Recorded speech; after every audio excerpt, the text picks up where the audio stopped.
but just to express themselves.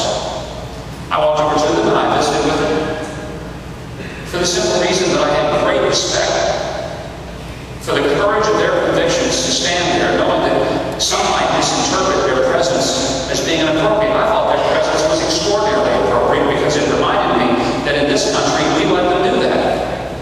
I'm glad we do. Many places in other countries were standing there with a sign to say what they didn't like about government policies would get them shot or at least arrested and taken away out of sight.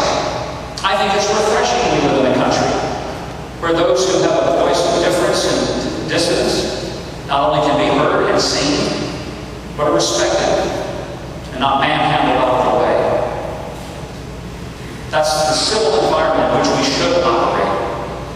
And I always believe this: if my views cannot withstand the scrutiny and even